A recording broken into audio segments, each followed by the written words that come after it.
Welcome to Garden City Church, a place where you can belong before you believe. If you'd like to partner with us here at the channel, there's 3 ways you can do that. You can like and subscribe. You can share this video with a friend, or you can partner with us financially. You can do that through our website or by mailing us a check. We love you all so much. Let's get into the Word with George.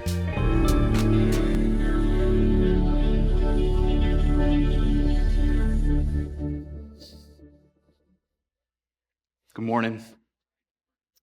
I was thinking about that story that Tobin just read, the story that Jesus told to the religious elite, story about sheep, searching for sheep, finding sheep. And it triggered this old memory. Some of you may have heard me talk about this before, but this old memory of how much more difficult to find sheep than you might realize it is. I just entered college age. I was in England going to Bible school. We lived in a castle, like a literal castle. Well, the boys lived in the stable area. It had been renovated, but it was a stable. The girls lived in the castle. And then there was a little dormitory for like the leftover girls that was really, really nice. And the boys were in the stables. And we were, I was pretty young. I was a little bit more mischievous probably than I am now. And me and my best friend at that time, Eric, I don't know where it came from, but we came up with this really terrible plan to have an epic prank that would never be forgotten in this 100-year-old Bible school, 70-year-old Bible school at that time.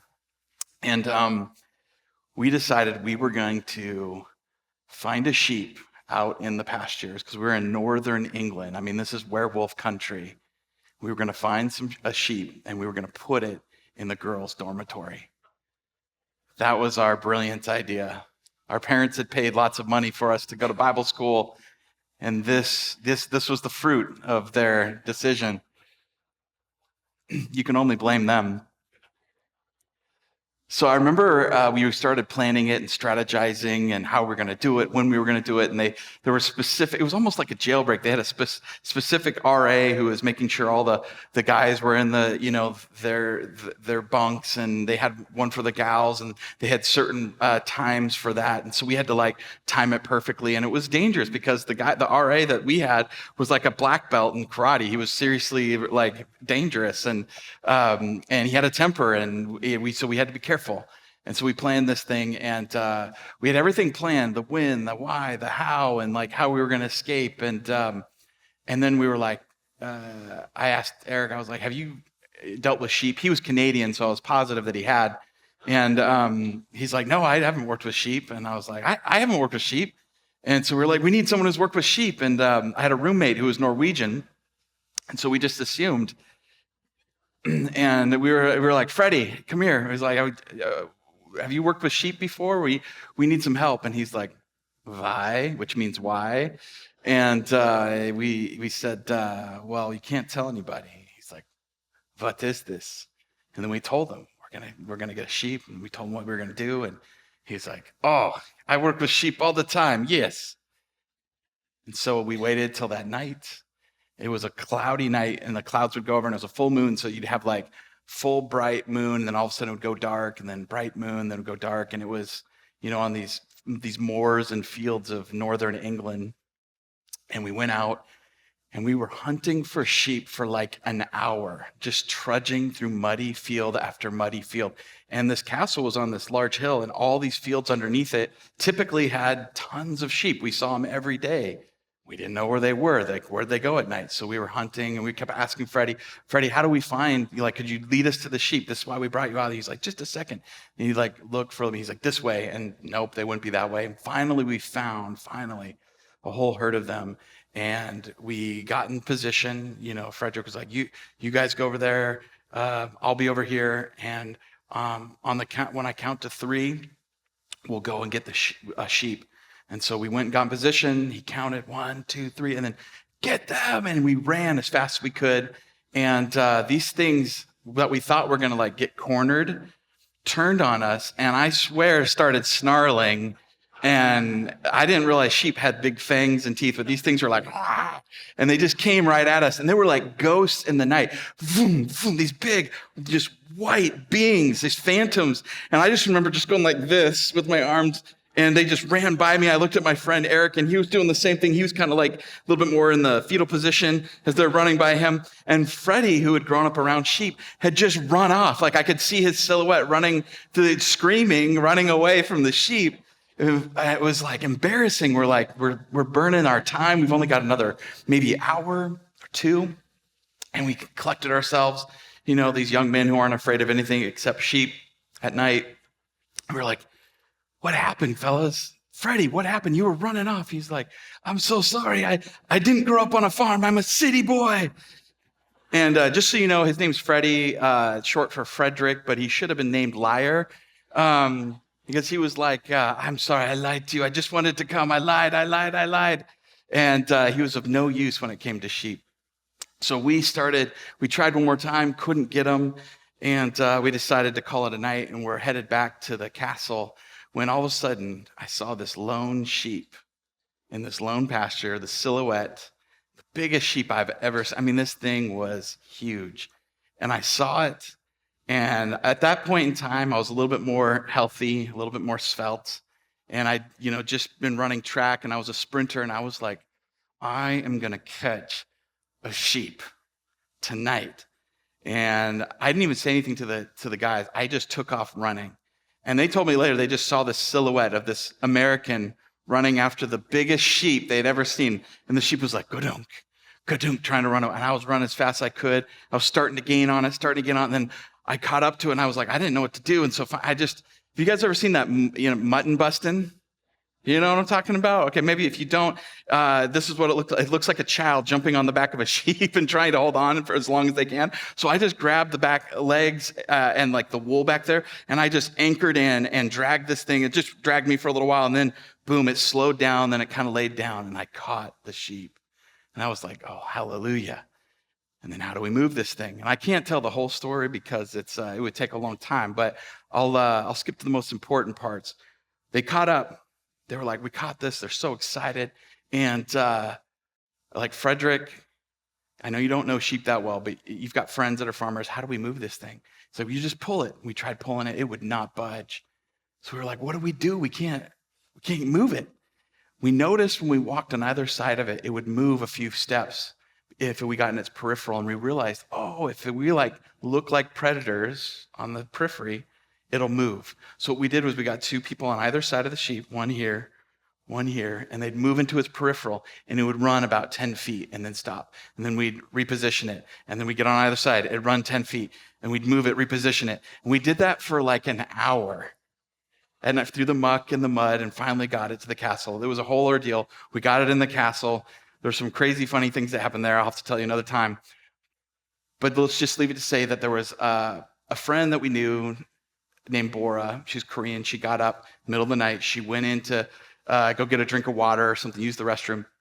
She looked down her hallway, and there was the sheep with these huge bulbous eyes looking at her. And she thought she was dreaming, so she's like, and went back to bed, and then started laughing. Because she was kind of in this dream state. She started laughing, and her German roommate was like, Bora, quit laughing. Why are you laughing? And she's like, I saw a sheep. And they're like, there's sheep everywhere. Of course you saw a sheep, because they are. They're everywhere outside. And she wouldn't stop laughing, so the German got up. I'll prove to you there's no sheep. Open the door. And there it was, just looking at her. The next morning, there was a hush over the castle. And then when we got to because no one was in their bunks or anything like that, me and Eric went to the kitchen, and everyone was talking in these low, hushed tones about the sheep, someone stole the sheep. And it was like the epic prank of the century. We thought we were just geniuses. Our parents had, supported this, and our genius was now coming to fruition. And we went to the lecture hall where, 180 students get together, and we have like our lectures. And it might have been a Sunday, I can't remember, but it was the lecture hall, and the leader got up at the very end of the lecture. Nothing had been said. The very end of the lecture, he said, hey, some of you may have heard that a sheep was stolen last night. It was deposited into the girls' dormitory, and everyone roared and laughed. And then he's like, yeah, I know that you think it's funny, but Farmer Ray, the owner of the sheep, has come, and I'd like whoever participated to come forward. And we were like, no way. He's like, and we just feel like it creates a credible Christian witness to our neighbor, Farmer Ray, whose sheep was stolen to him, that you step forward with good conscience as a Christian. So we were like, So I remember after everybody left, we were like hanging out in the back. Then me and Eric came forward. Freddie, the liar, ran off, betrayed us. We went down. We're like, we did it. And I just remember the fury in Farmer Ray's face as he looked at us. He's like, did you know that sheep was pregnant? And I was like, that explains why I could catch up to it. The sheep was fine. The sheep was okay. He was like, but I remember him looking us in the eyes and he said, how would you like it if your mother was chased around in a pen when she was pregnant with you? We're like, not very much. And then we got some chores and we eventually became friends with Farmer Ray as we cleaned out his stalls. But I'll never forget how hard it was to catch a sheep. And I'll never, ever forget what it felt like to come between a shepherd and his sheep. Like that was family. And in the story that Jesus tells, he's living in an agrarian culture. He's living in a place where people understand shepherds and sheep. They understand farming. They understand living close to the land and having to understand it and understand the value of what you have. And back in these days, like your wealth was largely determined by your farm, by your animals, by your crop. And he told this story for a specific reason. And what I want to zero in are these things. I want to talk about the problem that Jesus identifies and 3 movements that might be able to help us understand why I think this is an important story for us today. The first thing is if you notice, there's a problem at the very beginning of this passage. It says all the tax collectors who were not like, they were seen as like collaborators with an invading force of people, the Romans who had invaded and taken over Israel. They were seen as like clear enemies, and tax collectors were Jewish people who were collaborating with these oppressors. So tax collectors and other notorious sinners were gathered around Jesus to listen to him. And the Pharisees and the legal experts, the ones who were the social elites, the spiritual elites, were grumbling and saying, this man welcomes sinners and eats with them. And this eating with them meant he was becoming ceremonially unclean, and he was hanging out with people who could spread their sinful uncleanliness on him. And this was a big deal religiously. And if you're a religious person in this day and age, you didn't consort with these kinds of people. You weren't close with them. Or if they were around you, it was like they were lucky and they should be thankful and they should be changing their ways. And there was a sense of righteousness needing to be upheld and holiness needing to be upheld. And when the Pharisees looked at Jesus, who was teaching all these amazing things and had this incredible following, and they saw that, they thought that totally pulled away his credibility. It just made his credibility nothing to them. And Jesus lived in a very divided world where the up was divided from those who were down below, and those on the left were divided from those on the right, and those who were worthy were divided from the unworthy, and the good from the bad, and the righteous from the unrighteous. This was the world he lived in, with political division and religious division and like social division. And in this moment, Jesus answers this question that's hanging in the air. Why is he hanging out? Why is he welcoming, including, bringing in the broken, the messed up, the sinner? Why is he eating with them? And he answers it with 3 stories. We're going to focus on the first story today, and that's the story about sheep. And in it, as Jesus is answering them, he says, suppose someone among you has 100 sheep and has lost one of them. So there's 99 sheep that are safe. One is lost. Wouldn't he leave the other 99 in the pasture and search for the lost one until he finds it? And this is the first movement. And the first movement that Jesus starts talking about is the impulse to search, to seek. Wouldn't he leave the other 99 in the pasture and search for the lost one? And this is like, this idea of searching isn't kind of like a bland, laissez-faire kind of searching, like you'll look if you feel like it. My wife just mentioned something that was lost the other day is like a plate or something. And she's like, if you see it, I'm really wanting it. Would you keep your eyes out for it? And I was like, of course. But it was kind of a laissez-faire, kind of like not that interested in searching like right now. I was like, yeah, if I see it sometime in the next month or year or something, I'll let you know. And I got this look. You know the look? I wasn't searching well enough. I remember this look being more intense with my father when the TV remote was lost. Have you guys ever had the TV remote get lost? Now some people have that on their phones, and their phones are always permanently in their hands, so it's not a problem for some people. But when the remote was lost when I was little, that was a big deal. My dad would be like, where's the remote? And we'd all be like, we don't know. And you're the one who uses it most of the time. Well, we didn't say that because that would cause more anger. So we're like, we don't know. And we don't know where the remote is. And then the next kind of like accusatory look was like, well, I know you put it somewhere because I can't find it. And so he'd be like, you need to get up and start looking. We'd all start looking frantically. But my little brother was really little. He would do this like kind of fake looking thing. And he'd just kind of like be lifting things, but not even looking. But at some point if we hadn't found it, my dad would see him in Target and be like, Evan, are you even looking? Or you're not even looking. He's like, you need to, just throwing things up in the air isn't looking. You need to look. We got to find this, because football was on and we need to turn some football on or whatever he was watching. And, my brother, get that kind of like deer in the headlights look. And then when he got older, I noticed that when he got older and I was out of the house, I'd come in, the remote was getting lost more than when I was in the home.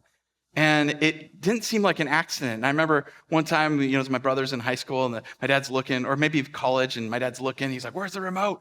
And my brother's kind of looking, and he has this smirk on his face. I'm like, what's going on? He's like, I hid it. I'm like, you hid it from the beast? Or I would never do something. The youngest always get away with stuff. I don't understand like how they just don't have this natural fear like they should of the matriarch and then the father.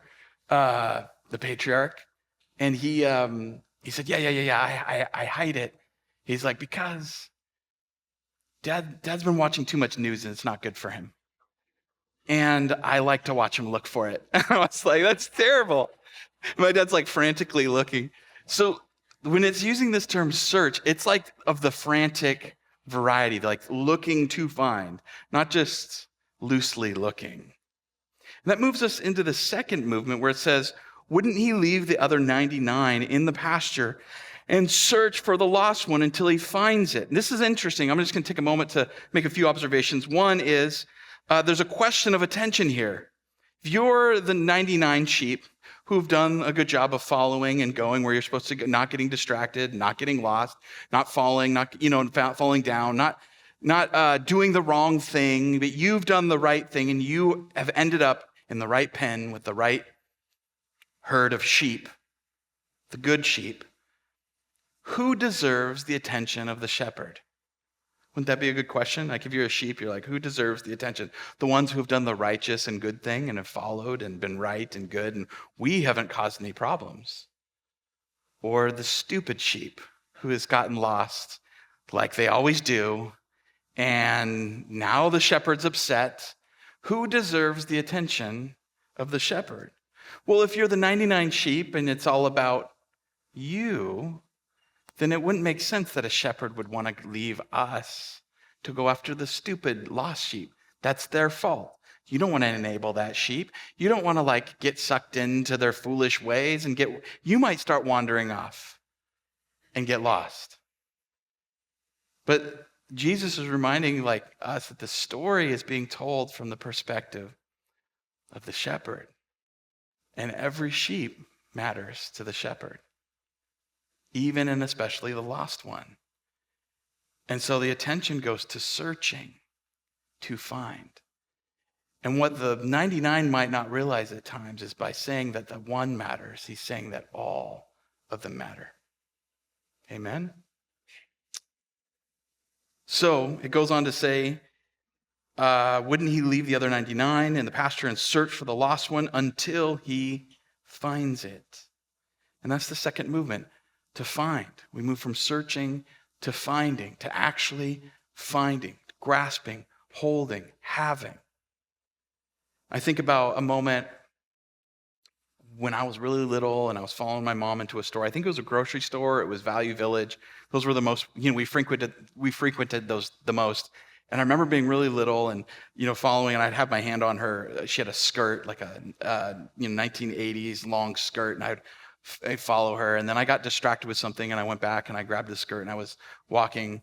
And all of a sudden, there was a moment where I looked up, and the moment of recognition or lack of recognition, you're recognizing that this is not someone recognizable. And I looked up, and it was like, "You're not my mom." And the adult was like, "You're not my son." And I was like, "Oh, little boy, are you okay?" And they're like, "Let me help you." And by that time, I was running. I was just like gone.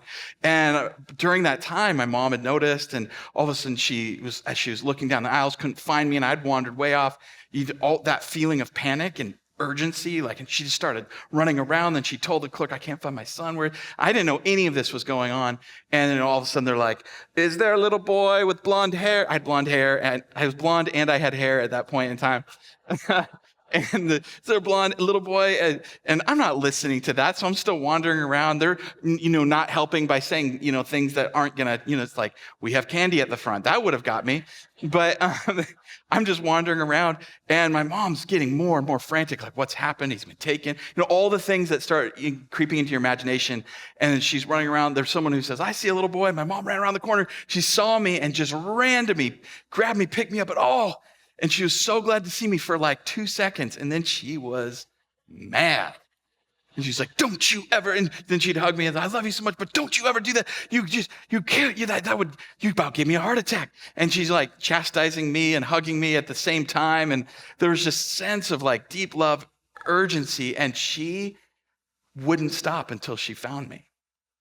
And in this passage that Jesus is getting across this sense of, if you are a shepherd and you understand the value of your sheep, would you not leave and search and find that lost sheep? And it goes on to say, and when he finds it, he's thrilled, he's excited, he's not angry like my mom at me. I mean, he might be a little angry, but it's mingled with this thrill, this joy. And then he places it on his shoulders, he picks it up, he carries it. I love that a part of finding it sometimes, maybe not always, that there's a carrying, a lifting, a being with. I love that imagery. I think of like this old movie I used to watch with my grandpa, and then they did a remake with the Coen brothers called True Grit.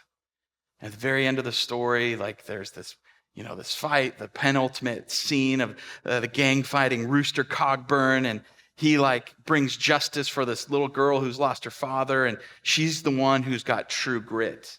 She won't stop.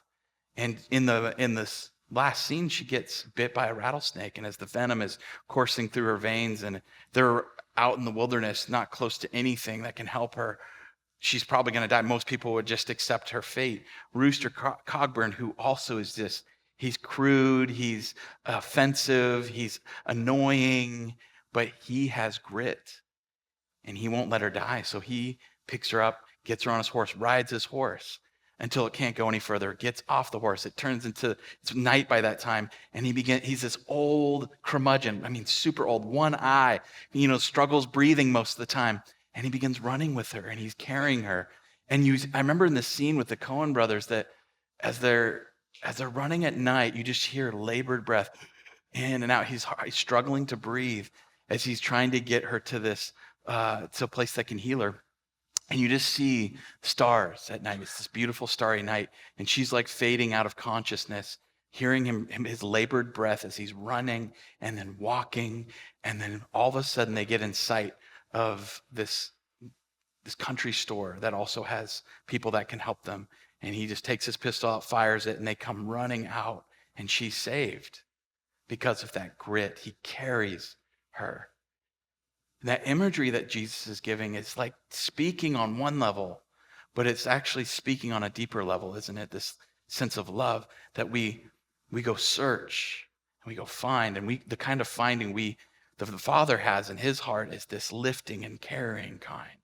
And that leads us to the third movement And it says, when he arrived home, he called together his friends and neighbors, saying to them, celebrate with me because I have found my lost sheep. In the same way, I tell you, there will be more joy in heaven over one sinner who changes both heart and life than over the 99 righteous people who think they have no need to change their hearts and their lives. Celebrate. And then on this story where you hear in this passage, there's another story about seeking and saving, and then another story about seeking and saving. You get the picture that Jesus has this pattern of searching, finding, celebrating, and then repeating it over and over. Searching, finding, celebrating, searching, finding, celebrating. Because there's always, in this world, there's lost sheep. But we Christians, sometimes we struggle celebrating. I think we can be skeptical. Is that person really changed? And, sometimes those questions are important, but are they the questions that should always lead our heart into every situation? Should it be the question that prevents us from celebrating new life in somebody, someone coming back to life, someone being restored to life, someone being restored to community? But the questions always rise, and it can be hard in religious circles. Do they really deserve it? Do they deserve a second chance? Have they really changed? I remember my Bible school memories have been flooding me since the sheep story. I remember a German popping his head around the corner. It was like the first or second. It was the first night that we were all together. We'd all come from different places around the world, actually, to this Bible school. And this German, his name was JD, he poked his head around the corner. He's like, come with me, my friends. We're like, where? He's like, to my dance party. We were like, what? And apparently he thought the first day with everybody gathered, the boys needed to have a dance party. I remember kind of walking down the hall. I grabbed my roommates. We just met, and we were like, let's go down the hall. We just heard this, and we learned that JD was like this techno Deutsch German rapper, and he loved techno music and Deutsch rap, and he was a rapper himself. And I walked into like a 10 by 10 room. It was just blasted with heat, and saw like 50, I don't know how they fit them in there, but like 50, 18-year-old boys just jamming, rocking out and celebrating. And I'll just never forget that. There's so much joy. Nobody knew each other, but they were just celebrating. And sometimes I think we can forget how important it is to have joy and to celebrate. Sometimes the older I get, the more somber and the more practical. But Jesus teaches us to celebrate when people are returned home. And I love this pattern, the Jesus pattern. It's reminding us that our heart is to move with the Father's heart. The Father has this shepherd heart. He loves his sheep. He loves people. He loves people.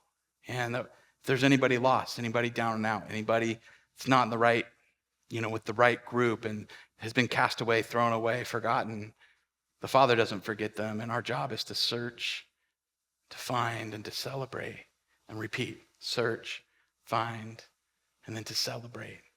Like with techno music, if you like, with shouts, if you like, with hugs, with however you celebrate, however you do it, but to celebrate. I'll finish with just a few thoughts here. I remember early in like the start of our church, there was someone who was brought in, and their story became very evident quickly. They didn't want to be at church, but it was kind of a last-ditch effort for change for them. And they had been invited by a friend who relayed a little bit of the story, and they were just like, the marriage had been lost because of an addiction, and the addiction had been so bad, like everything in this person's life was being lost. I mean, jobs and friendships and family, and the marriage is now headed in a different direction, and he just lost everything. Was at his worst point, like so low. And somebody invited him to our church, and so he came. He sat in the pews. I didn't know him very well, and he just kept coming. And somehow, some way, like he began his journey back to himself, back to sobriety, and to God, like a journey to Jesus. And I'll never forget the type of transformation that happened as sobriety came in, and like patterns of health and decisions of change and actual like lived embodied change.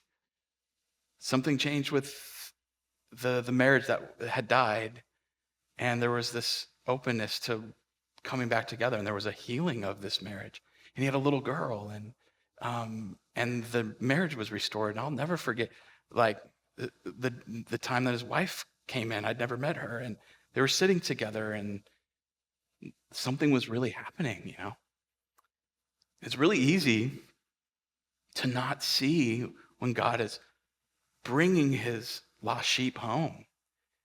And it was, I remember him coming up and introducing, and then her sharing a bit of her story, and then she started her journey back to God because of all this. And like today, they live on the other side of the mountains, and they have a healthy marriage, amazing healthy work, amazing kids. But they had gone through this journey. It had been really easy for whoever invited them to give up on him, and family to give up on him, because it was really bad.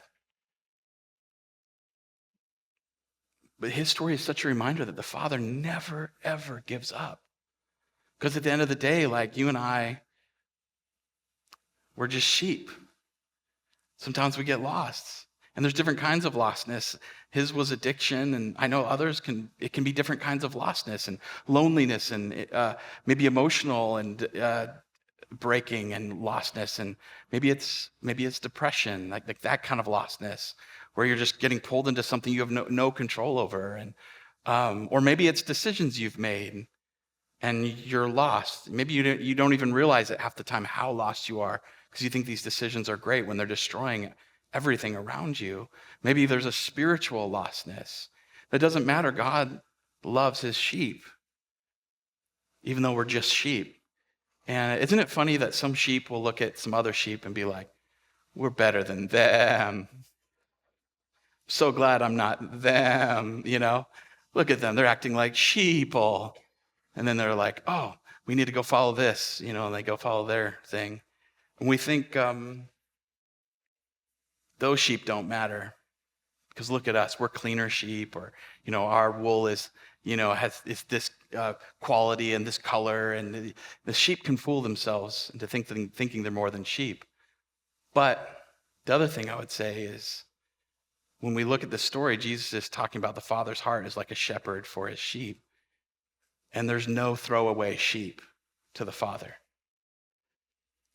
There's no like, I'm glad that they're not in our pen. I'm glad that they're lost. There's no throwaway sheep. And that means if there's no throwaway sheep to the shepherd, there's no throwaway people. That you have infinite value to the Father. We're just sheep, but we're also image-bearing humans that have infinite weight. And when we start to get in touch with the Father's heart, we begin to have that kind of love for other people. And then we begin to see it's worth leaving the 99. It's worth taking some risk. It's worth like exerting some of our energy to lift somebody up and carry them. It's worth it to search, to find, and to celebrate. Amen? And so Jesus does this brilliant thing. He shifts the room with this story that starts off with the question, how could he welcome sinners and eat with them? How could he hang out with these lost sheep? And he shifts the room in a way that says lost sheep aren't to be ignored and abandoned. Lost sheep are to be pursued and found. Lost and found sheep aren't an offense to be judged and excluded. They're a treasure to be welcomed and loved. And those sheep are not to be grumbled about. They're to be celebrated, because that's the Father's heart. Amen? So I want to encourage you in this season, as we're headed toward Easter, a time of new life, a time that we remind ourselves that dead things come back to life and that the power of God can change us, that we can join in that rhythm of searching, finding, and celebrating. And I'm telling you, this Easter, we're going to be celebrating the finding of an amazing person in our own church. We're going to be celebrating that others are being called toward that type of finding and loving and transformation. And I want you to be part of it. I want you to be able to celebrate it So let's do that together.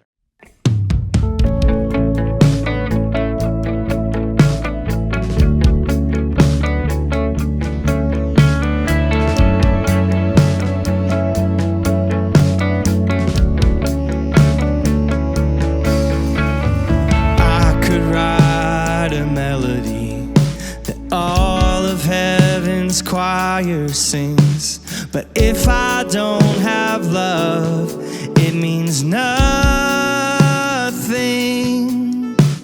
And I can spit out some holy words, something that you've never heard, but if I don't have love, it means nothing. If I can't love my neighbor like I love myself, if I won't move when my brother cries out for help, if I'm too proud to forgive before the sun goes down, then this life that I've been living, what does it mean now? At best it all means nothing. Jesus, best it all means nothing.